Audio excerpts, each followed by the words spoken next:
बच्चों, बीए प्रथम वर्ष के पाठ्यक्रम में निर्धारित नीति शतकम नामक ग्रंथ का हम अध्ययन कर रहे हैं।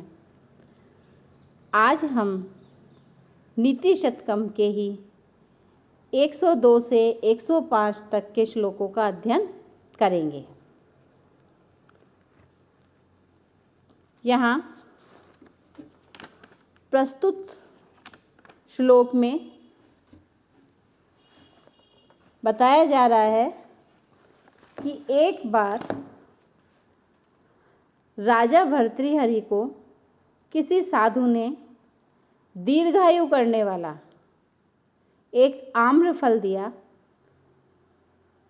जिसे राजा ने अपनी प्रेयसी प्रियतमा को, पत्नी को दे दिया। श्री भर्तृहरि की वह जो प्रियतमा, प्रेयसी, पत्नी, वह किसी दूसरे पर पुरुष में आसक्त थी, जो वहीं का बलाध्यक्ष था। रानी ने वह फल उसे दे दिया। वह जो बलाध्यक्ष था, वह भी रानी से अनुराग न करता हुआ किसी वैश्या को अनुराग करता था, इसलिए वह फल उसने उस वैश्या को दे दिया। वैश्या अपने इस नारकीय जीवन से दुखी, पीड़ित, परेशान थी। वह चाहती थी कि यह फल जो देश, समाज और राष्ट्र का कल्याण करने वाला, जनहित में लगा हुआ, ऐसे राजा को मैं ये भेंट करती हूँ, और उसने वह फल राजा को दे दिया। जब वह फल पुनः श्री भर्तृहरि के पास आया, उस फल को देखकर भर्तृहरि ने वास्तविकता के विषय में जानकारी प्राप्त की, और जब उन्हें इस फल के विषय में पता चला, तब उन्होंने उक्त श्लोक कहा। याम चिंतयामि मयि सा विरक्ता साप्यन्नम इच्छति जनम स जनो अन्यासक्तः अस्मत्कृते च परितुष्यति काचिद् अन्या धिक् ताम च तम च मदनम च इमाम च माम च। याम चिंतयामि, याम जिसको, चिंतयामि चिंतन करता हूँ, जिसके विषय में मैं सोचता हूँ, जिसे मैं याद करता हूँ, विचार करता हूँ, मयि सा विरक्ता, मुझसे सा वह विरक्त है, अर्थात मुझ में उसकी आसक्ति नहीं है। साप्य, सा अपि, वह भी, अन्यम इच्छति, अन्य को अर्थात किसी अन्य पुरुष को, इच्छति चाहती है।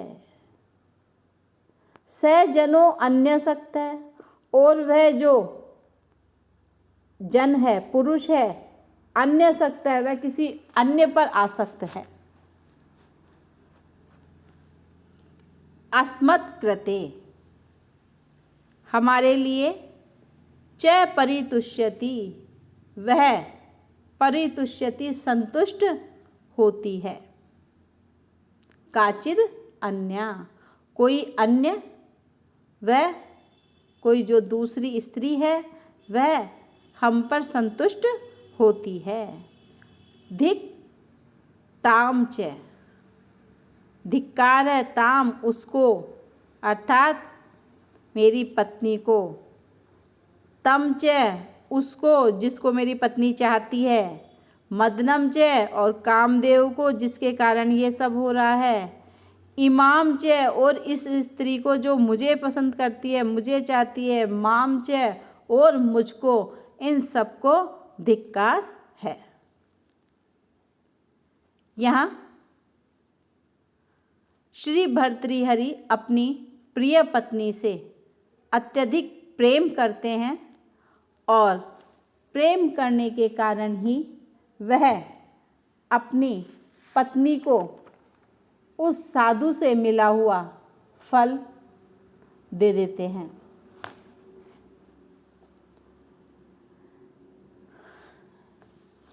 और वह जो उनकी पत्नी है, प्रेयसी है, वह श्री भर्तृहरि को नहीं चाहती है, वह किसी अन्य पर आसक्त है जो कि बलाध्यक्ष है, और वह बलाध्यक्ष भी रानी पर आसक्त नहीं है अपितु एक वैश्या पर आसक्त है, और वह वैश्या राजा पर। इसलिए यहाँ भर्तृहरि कहते हैं कि ये जो कामदेव का प्रभाव है, इसके कारण ही ये सब कुछ हो रहा है। यह आवश्यक नहीं है कि जो व्यक्ति जिसे चाहे वह उसी में अनुरक्त हो। यहाँ जब कोई किसी पर सच्चा अनुराग नहीं रखता तो ये सब धिक्कार के पात्र हैं, ऐसा श्री भर्तृहरि कहते हैं। और साथ ही इस लौकिक इंद्रिय से उत्पन्न प्रेम के कारणभूत कामदेव को भी वह धिक्कारते हैं, और इस प्रकार स्त्री जाल में फंसने के कारण वह स्वयं को भी धिक्कारते हैं। जब महाराज श्री भर्तृहरि को स्त्री प्रताड़ना से वैराग्य उत्पन्न हो जाता है और वे राज्य छोड़कर वन को प्रस्थान करने लगते हैं, तब वे श्लोक को कहकर पूर्व स्थिति पर पश्चाताप प्रकट करते हैं। यहाँ प्रस्तुत श्लोक में वसंत तिल का छंद है। परितुष्यति और परिशुष्यति दो प्रकार से पाठ मिलते हैं। किन्हीं किन्हीं पुस्तकों में परितुष्यति और कहीं कहीं परिशुष्यति शब्द प्राप्त होता है, तो ये पाठ भेद है। इसका अर्थ सूख रही है या काम संतप्त हो रही है, इस प्रकार इसका अर्थ निकलता है।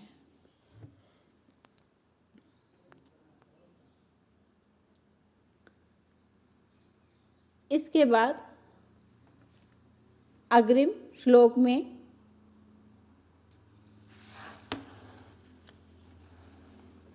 कहा गया, साहित्य संगीत कला विहीन साक्षात पशु पुच्छ विषाणहीन तृणम न खादन्नपि जीवमान न तद्भाग देयम परमं पशुनाम। अर्थात यहाँ प्राणधारियों में मनुष्यों के अतिरिक्त पशुओं और पक्षियों को भी सम्मिलित किया जाता है। इस प्रकार मनुष्यों में और पशुओं में भिन्नता होती है, किंतु इस पद्य में निरूपित किया गया है, बताया गया है कि नर की आकृति में पशु कौन है। यहाँ बताया साहित्य संगीत कला विहीन, साहित्य संगीत और कला से विहीन रहित।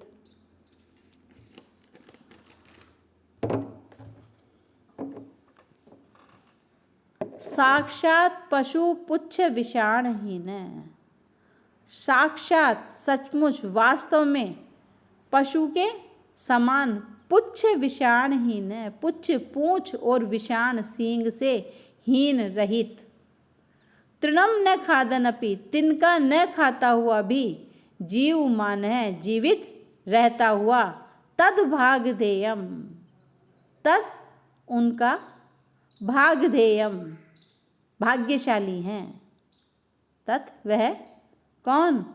परमम पशु नाम, परम अत्यधिक रूप से भाग्यशाली हैं पशुओं का, अर्थात पशुओं का भाग्य श्रेष्ठ है। कैसे?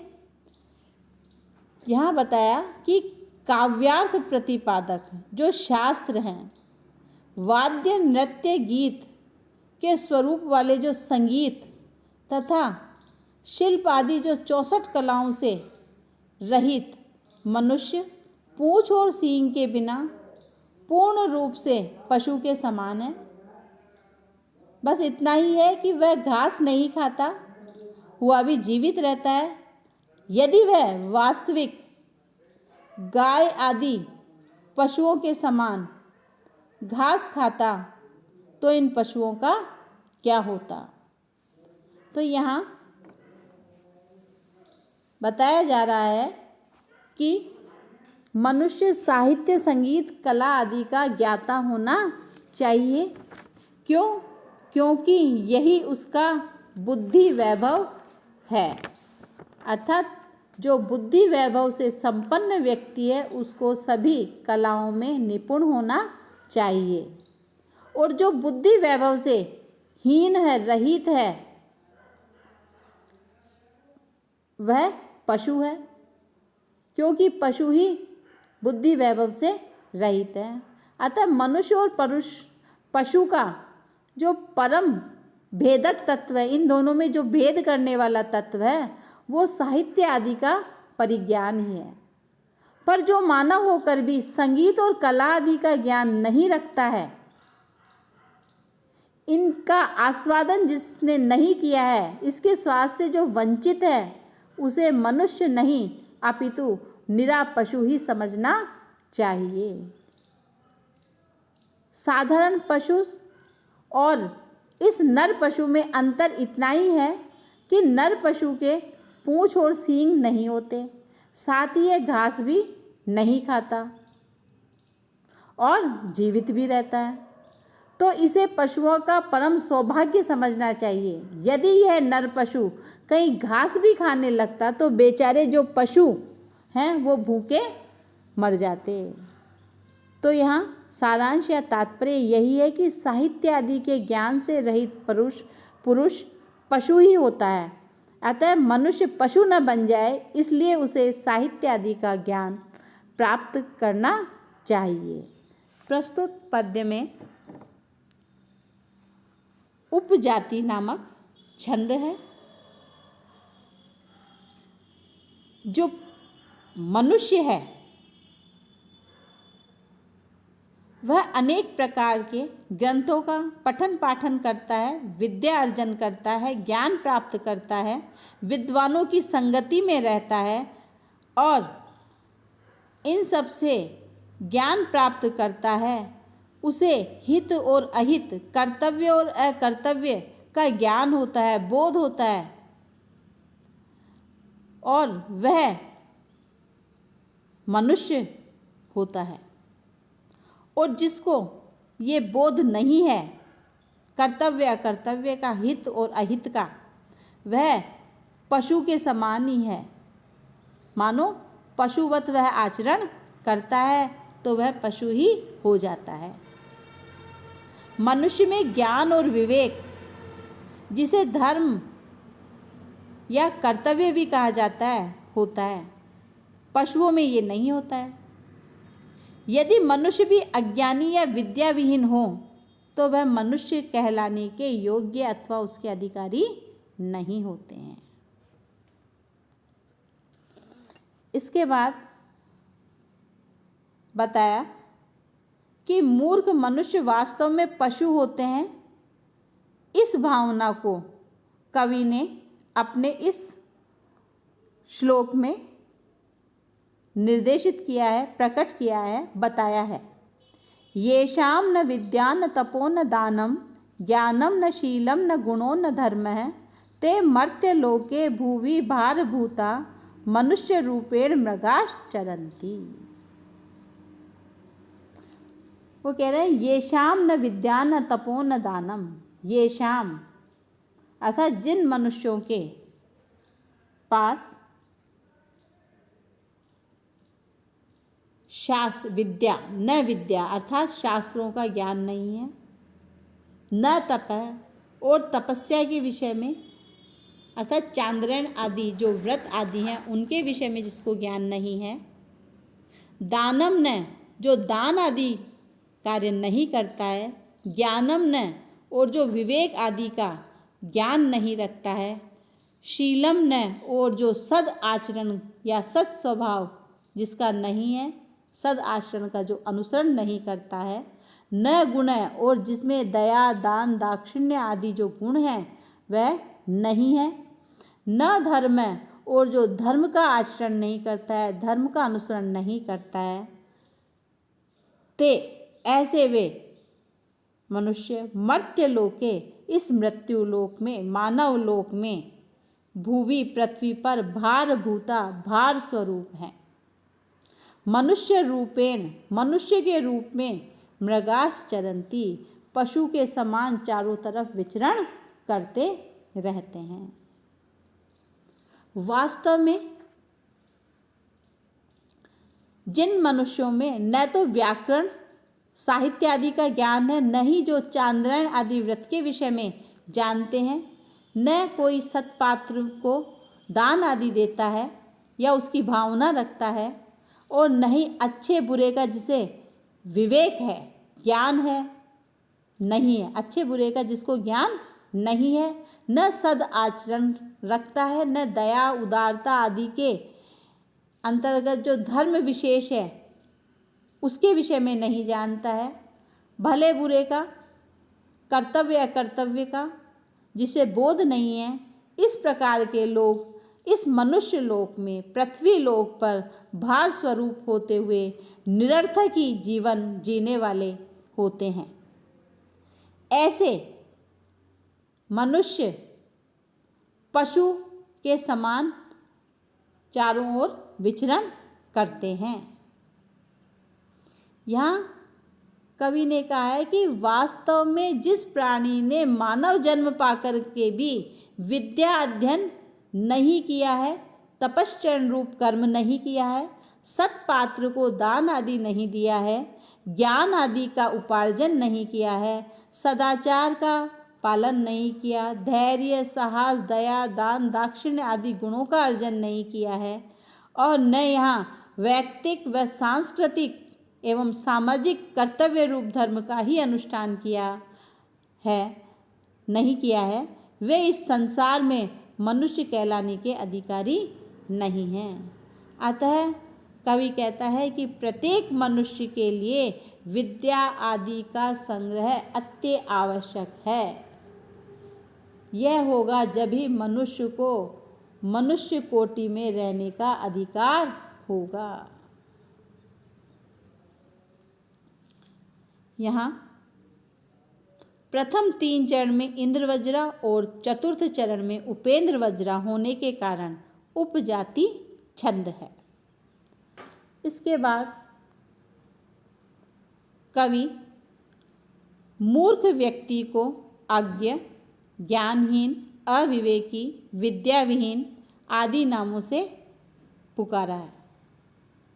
इस श्लोक में कहा गया है कि ऐसे लोगों का साथ पूर्ण रूप से त्यागना चाहिए,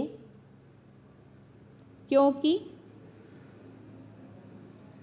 कहा वरम पर्वत दुर्गेषु भ्रांतम वंचरई सह न मूर्ख जन संपर्क सुरेंद्र भवनेषु अपि। यहाँ कहा कि वरम श्रेष्ठ है पर्वत दुर्गेषु, पर्वतों के दुर्गम जो स्थान है उनमें भ्रांतम भटकना, विचरण करना, भ्रमण करना, वनचरई से वन में विचरण करने वाले जो लोग हैं, जो पशु आदि हैं उनके साथ में, जो भील आदि हैं, मनुष्य आदि हैं, उनके साथ में रहना वरम श्रेष्ठ है। न किंतु मूर्ख जन संपर्क है, मूर्ख व्यक्ति के संपर्क में या उसके संसर्ग में होना सुरेंद्र भवनेषु अपि, इंद्र के भवनों में भी नहीं है, अच्छा नहीं है।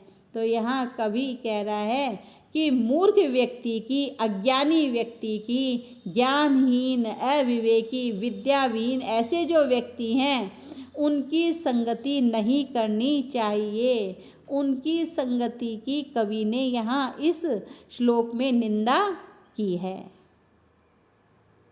कवि कहता है कि सिंह आदि हिंसक जंतुओं के साथ भयंकर पर्वतों पर विचरण करना श्रेष्ठ है, अच्छा है, किंतु मूर्ख लोगों का सहवास, उनका संसर्ग, उनका साथ स्वर्ग के अधिपति इंद्र के दिव्य भवनों में भी अच्छा नहीं होता है। क्योंकि जो दुष्ट बुद्धि होते हैं, दुर्बुद्धि होते हैं, ऐसे जो व्यक्ति हैं वो मानवों से सदा अनिष्ट की आशंका ही रहती है। वे कभी भी किसी दूसरे की भलाई नहीं करते हैं। इसलिए हमें उनके साथ रहने से व्यक्ति का स्वयं का भी अनिष्ट ही होता है। इसलिए व्यक्ति को ऐसे लोगों से हमेशा दूरी बनाकर रखनी चाहिए, हमेशा उनसे दूर रहना चाहिए। इस पद्य में अनुष्टुप छंद है।